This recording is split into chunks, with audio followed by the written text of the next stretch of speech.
하나님의 말씀은 빌립보서 4장 6절 7절입니다. 다 함께 합독하시겠습니다. 아무것도 염려하지 말고 다만 모든 일에 기도와 간구로 너희 구할 것을 감사함으로 하나님께 아뢰라. 그리하면 모든 지각에 뛰어난 하나님의 평강이 그리스도 예수 안에서 너희 마음과 생각을 지키시리라. 아멘. 하나님은 평강을 가지고 계신 분이십니다. 하나님은 우리 성도님들에게 평강을 주기를 원하시는 분이십니다. 예수께서는 제자들에게 너희는 근심하지 말라고 말씀하시면서 하나님을 믿으니 곧 나를 믿으라고 말씀을 하십니다.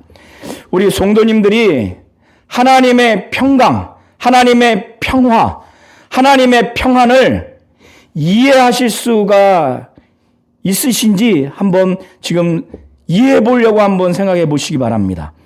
하나님의 평강을 헤아릴 수 있는지 한번 헤아려 보려고 생각해 보시기 바랍니다.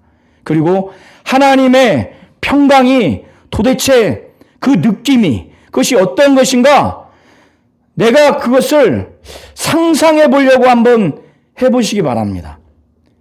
우리 성도님들, 하나님의 평강은 하나님의 평화, 하나님이 우리에게 주고자 하는 이 평화는 인간이 아무리 이해하려고 해도 이해할 수가 없어요. 그리고 아무리 그걸 상상을 해보려고 해도 상상을 할 수가 없어요. 하나님의 평강이 도대체 무엇인가 그를 헤아려 보려고 밤새 헤아려 보려고 해도 그 평안에 대해서 헤아릴 수가 없습니다. 그 어떠한 것을 쟁취하지 않더라도 하나님만이 갖고 있는 평강, 평화, 평안이 있습니다. 이 평안을 우리 하나님이 우리 성도님들에게 주기를 원하는 거예요.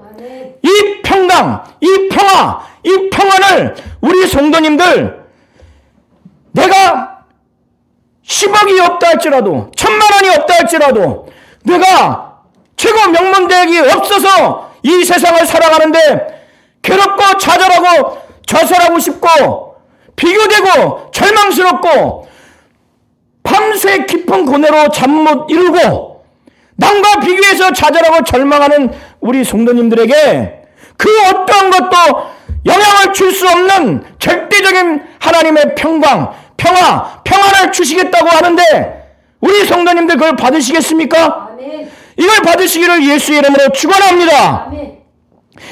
이 하나님의 평강은 내가 받지 않으면 이 평강을 내가 내 마음과 생각이 이 평강에 압도돼서 하나님의 평강이 내 마음과 생각을 세상에서 완전히 나를 예수 안에서 굳건히 지키는 체험을 하지 못하면 이 하나님의 평강은 평안은 또 그 평안은 이해할 수도 없고 상상할 수도 없고 헤아릴 수도 없어요. 이게 얼마나 복입니까? 이걸 세계 명문대학 학사, 석사, 박사의 졸업장으로 비교하실 겁니까? 10억, 100억이 주는 기쁨과 안전으로 비교할 수 있습니까? 하나님이 주신 평강은 이 땅에서뿐만 아니라 나를 영원한 천국에 넉넉히 들어가게 할 수 있는 하나님만이 소유하고 있는 유일한 누구도 줄 수 없는 아들에게만 줄 수밖에 없는 거를 우리에게 주시겠다고 하는데 이것을 관념적으로 추상적으로 이렇게 생각하시면 안 돼요. 다시 한번 하나님은 평강이 있으신 분이시고 하나님은 유일하게 우리에게 평강을 주시는 분이심을 우리 성도님들이 반드시 믿고 이 하나님의 평강을 오늘 집에 가시기 전에 내게 평강을 주시옵소서, 내게 평안을 주시옵소서, 내게 평안을 주시옵소서 해서 하나님만이 가지고 계신 이 절대적인 평온함, 그 평강을 받으시기를 예수의 이름으로 축원합니다. 이거는 정말 세상에 돈 없이 최고의 명문대학에 졸업장 없이 하나님이 주시겠다고 하는데 머뭇거릴 이유가 뭐가 있습니까? 이것이 있어야 신앙생활을 잘할 수 있는 겁니다. 자, 이 바울과 빌립보 교회는 우리 성도님들이 성경을 읽다 보면 잘 모르지만 육신적으로는, 세상 환경적으로는 너무너무 비참한 상황이에요. 사도 바울은 로마 지역에서 지금 감옥에 갇혀 있는 상태에서 이 빌립보서를 지금 적고 있어요. 자기가 지금 자유로운 몸이 아니에요. 지금 로마 제국의 네로 황제에게 재판을 받아서 사형 판결을 언도하면 그냥 죽는 것이고 훈방 조치를 하면 살아나는 것인데, 사도 바울은 다행히 그가 영감으로 내가 풀려날 것이라는 그 응답은 받았어요.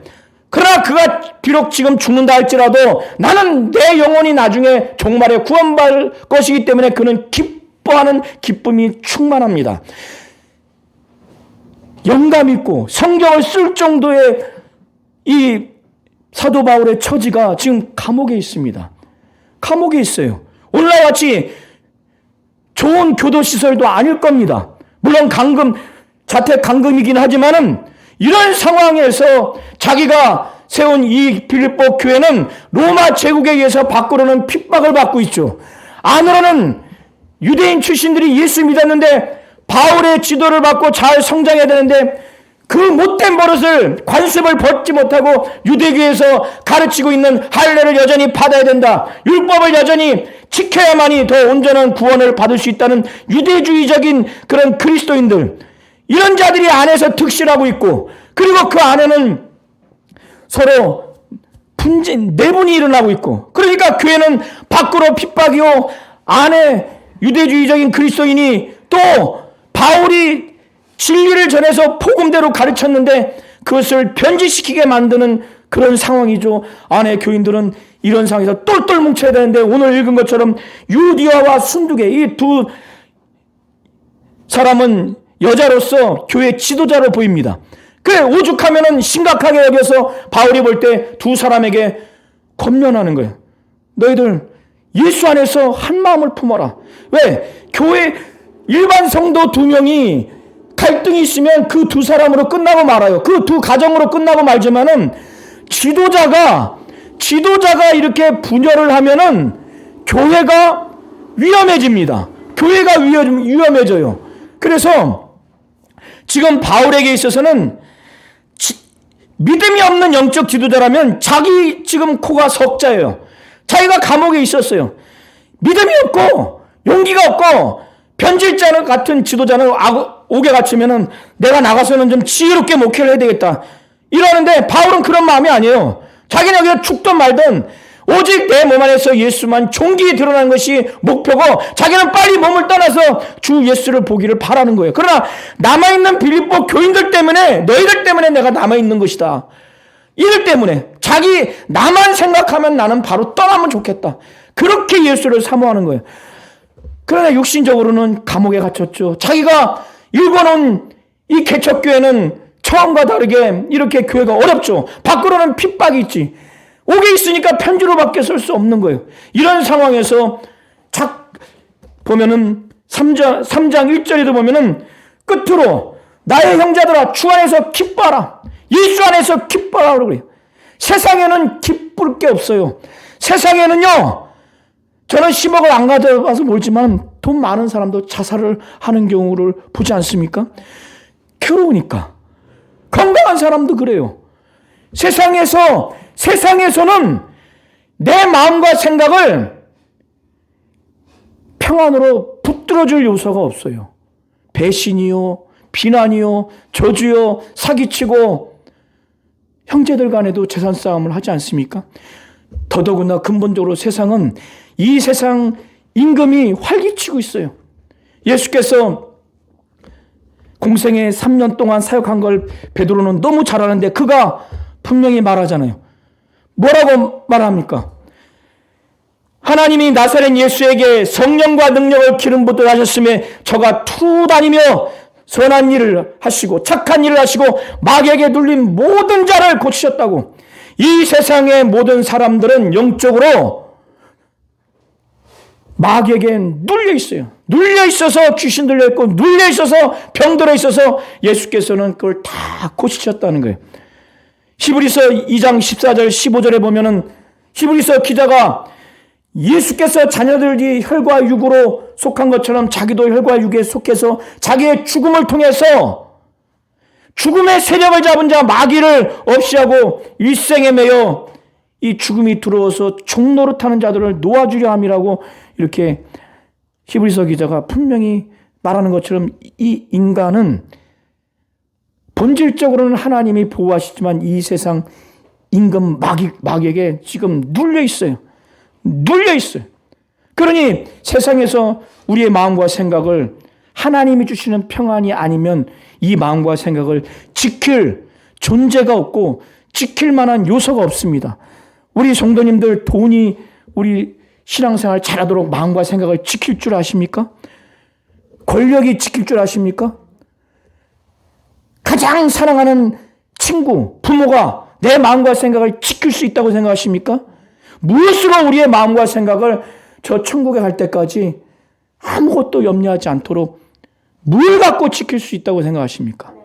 하나님의 평강이 아니면 우리의 마음과 생각을 완벽하게 예수 안에서 지킬 어떤 것도 없어요. 이걸 이해하셔야 돼요.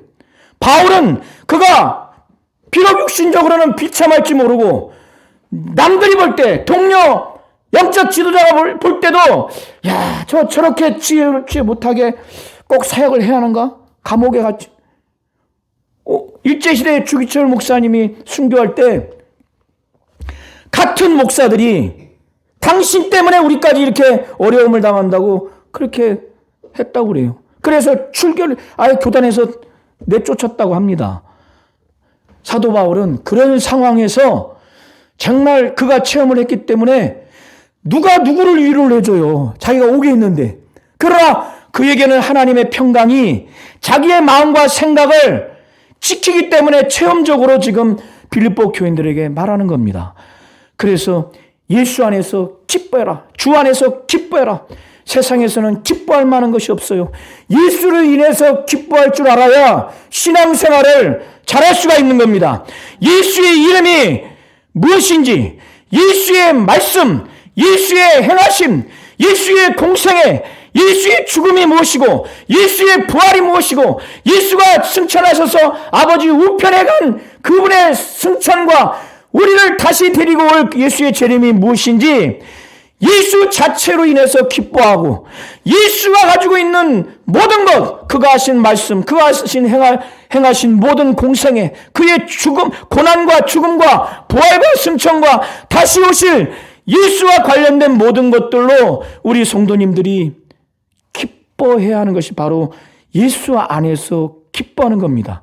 이 기쁨을 잃어버리면, 이 기쁨을 얻으려고 하지 않으면 이 세상에서 세상은 가만 내두지 않습니다.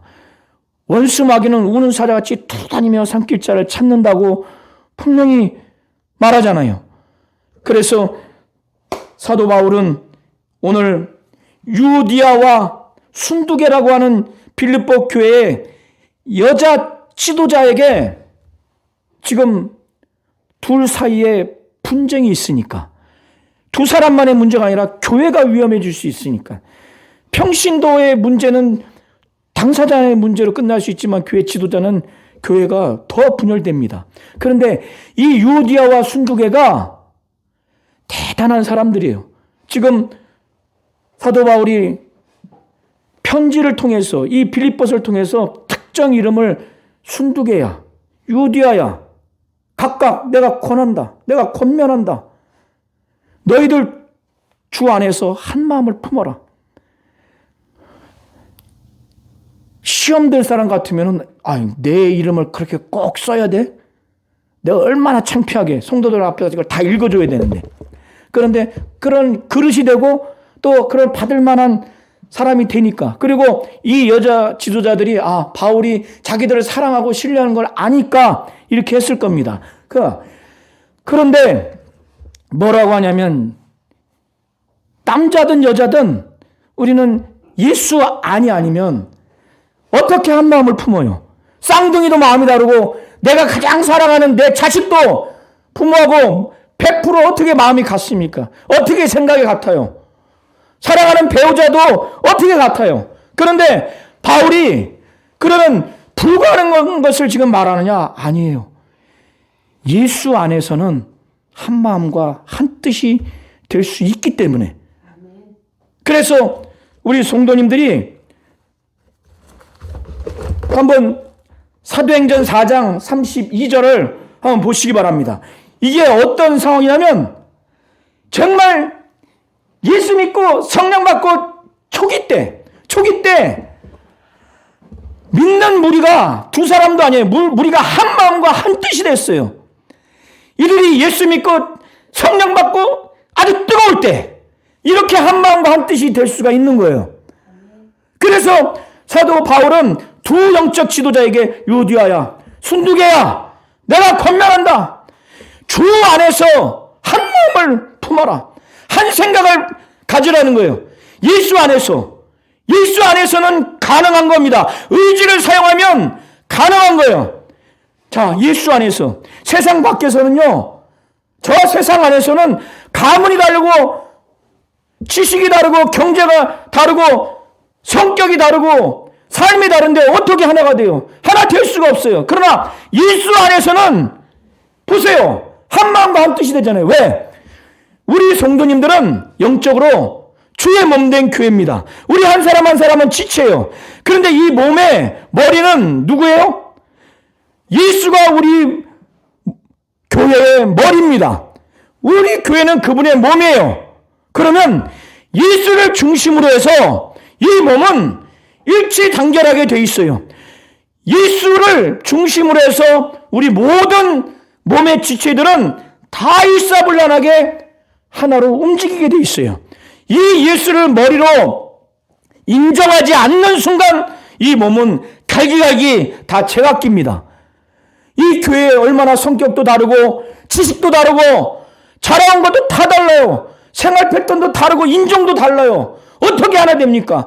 그래 예수 안에서 그분을 하나님이고 하나님의 아들로 구세주로 구원자로 확실히 믿고 우리 모든 성도들을 바로 주님의 몸의 머리로 인정하고 그 예수의 말씀을 절대적으로 여기고 예수의 행하심을 절대적으로 여기고 그분의 가르침, 그분의 행하심, 그분의 성품을 절대적으로 여긴다면 이것이 바로 주 안에서 한 마음을 품을 수가 있는 겁니다. 우리 교회 안에서 꼭 이렇게 하시기를 예수의 이름으로 축원합니다. 초대교회를 보세요. 이게 가능하잖아요. 그래서 사도 바울이 순두개와 유디아한테 주 안에서 한 마음을 품으라고 그렇게 말하는 겁니다. 그런데 우리 성도님들 교회에서 길게는 40년 또 30년 이렇게 해보셨지만은 현실에 있어서는 어렵죠. 어렵습니다. 어렵기 때문에 교회에서는 이 중재자가 필요한 거예요. 그래서 사도 바울은 3절에 보면은 사도 바울과 함께 이 복음에 함께 사역한 그가 신실하게 여기는 진실한 동역자에게 이 두 여성 지도자가 주 안에서 한 마음이 되도록 좀 도와달라. 이 무명의 사람에게 이 사도 바울이 3절에 부탁을 하는 거예요. 그래서 3절에 보시면 참으로 나와 멍에를 같이 한 내게 구하노니, 그러니까 이 당시에 소가 농사일을 하려면 이 멍에를 두 소가 같이 맵니다. 같이 일을 해요. 그러니까 유디아와 순두개에게 주 안에서 한 마음을 품어라.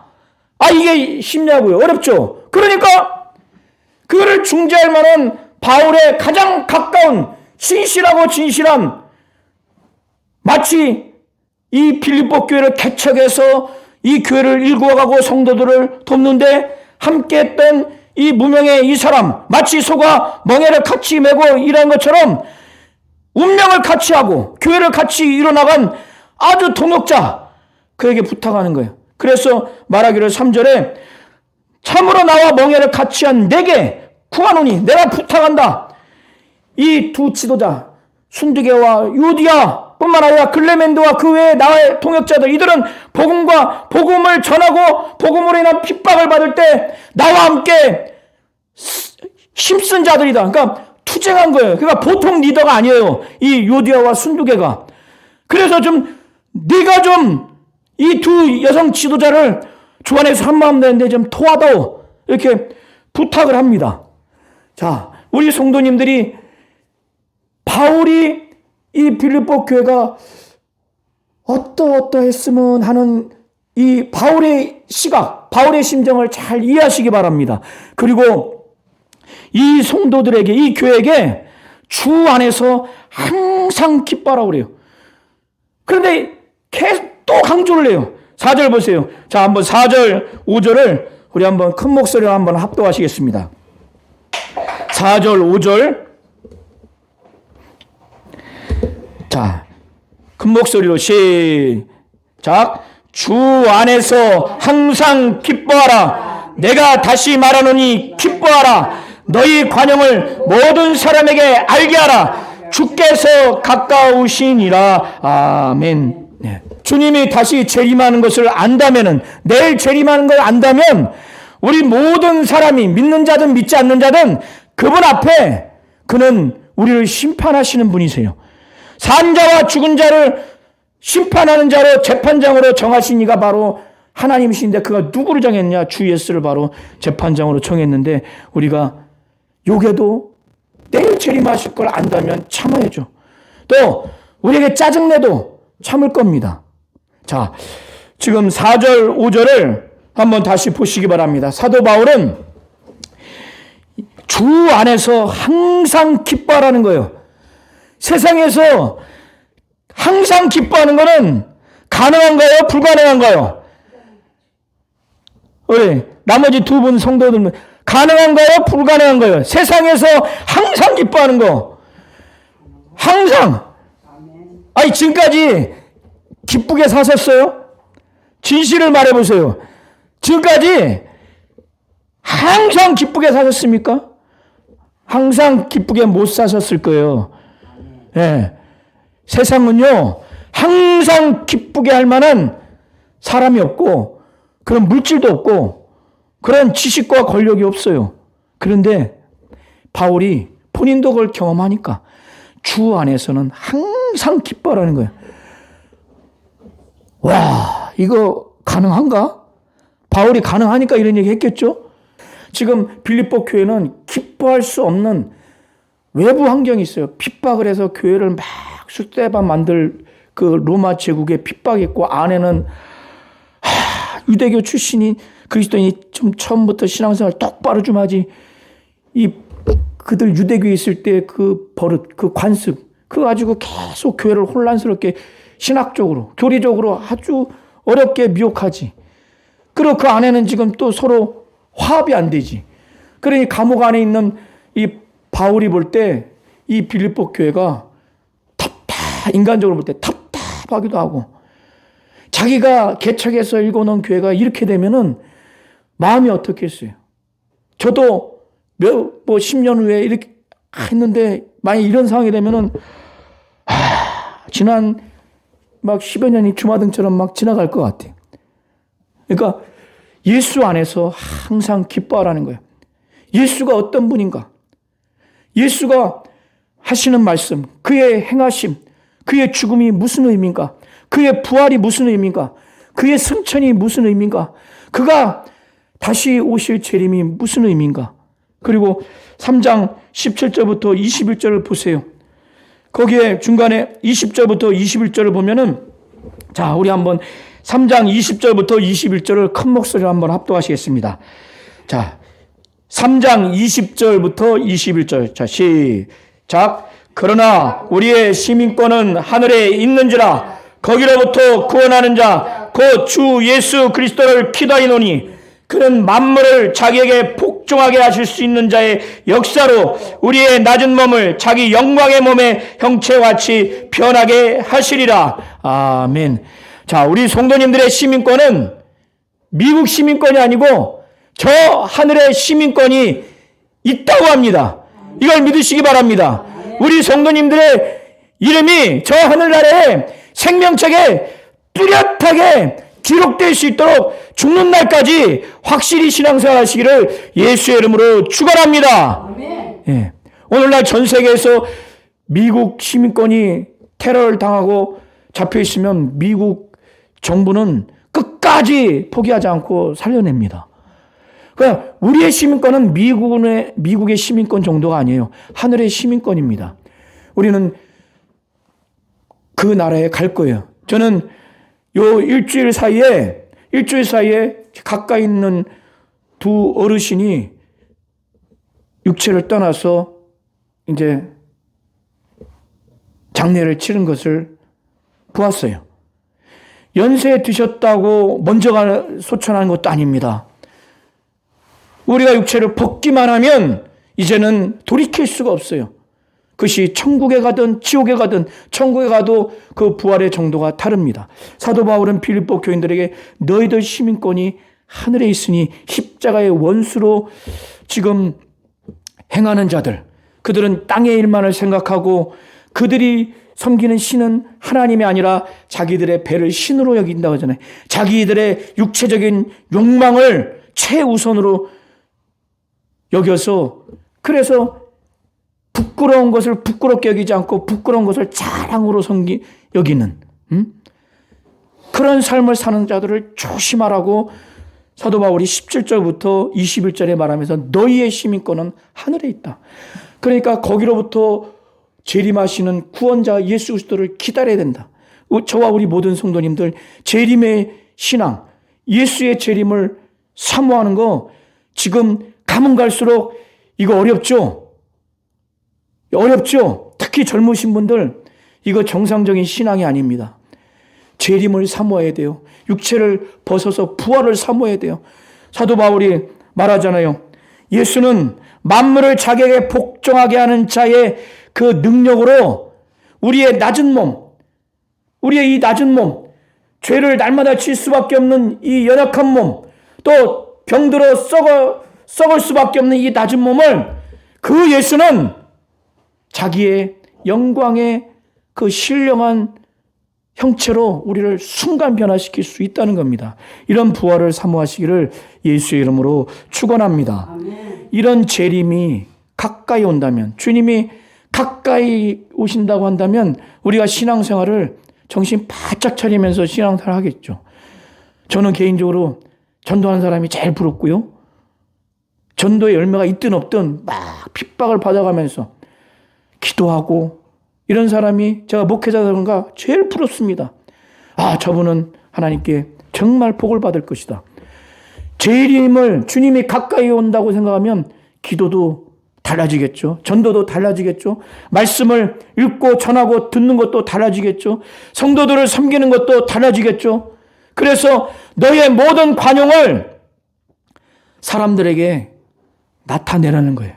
그것은 너그럽게 대하라는 거예요. 왜? 주님이 가까이 오시니까. 주님의 재림, 부활을 사모한다면 복음으로 인해서 어떤 것을 견디고 이겨나갈 수 있는 그런 부활의 신앙, 재림의 신앙, 주님이 가까이 오실 거라고 하는 그 믿음을 가지시기를 예수의 이름으로 축원합니다. 그리고 주 안에서 항상 기뻐하세요. 예수를 제대로 알면, 예수의 가치를 알면, 예수의 말씀, 예수의 행하심, 예수의 죽음, 예수의 부활, 예수의 승천, 예수의 재림이 누구에게는 아무 가치가 없는 사람이 있을 테고 믿는 자라 할지라도 돈 10억보다 못하게 여길 수 있는데 그 사람의 신앙은 그때로부터 이제 부패해지는 겁니다. 정말 예수 자체로 인해서 예수의 말씀, 예수의 행하심, 예수의 죽음, 예수의 부활, 예수의 재림, 그가 우리를 신령한 몸으로 변화시킬 것에 대해서 우리 성도님들이 가치를 알면 예수 안에서 정말 기뻐할 수가 있는 겁니다. 그리고 의지로 그렇게 항상 기뻐하려고 노력할 수 있는 겁니다. 왜 돈은 안 잃어버리려고 악착같이 노력하면서. 그래서 이 저축은행에서 저 저축은행으로 더 이율이 높으면 옮기려고 하면서 누가 옮겨주나 하지 않고 내가 노력하잖아요. 예수 안에서 항상 기뻐하는 것도 노력하라는 거예요. 지금 바울이 지금 명령하는 겁니다. 주 안에서 항상 기뻐하라. 다시 말하니 기뻐하라. 이 기쁨을 잃어버리면 교회는 순간 세상 종교가 되는 겁니다. 그리고 오늘 6절, 7절 큰 목소리로 한번 합독하시고 마치겠습니다. 우리 6절, 7절 큰 목소리로 오늘 우리 성도님들 또 가정, 이 교회에 하나님이 주시는 말씀이니까 분명하게 이 6절, 7절을 읽으시기 바랍니다. 다 함께 한번 합독하시겠습니다. 시작. 아무것도 염려하지 말고 다만 모든 일에 기도와 간구로 너희 구할 것을 감사함으로 하나님께 아뢰라.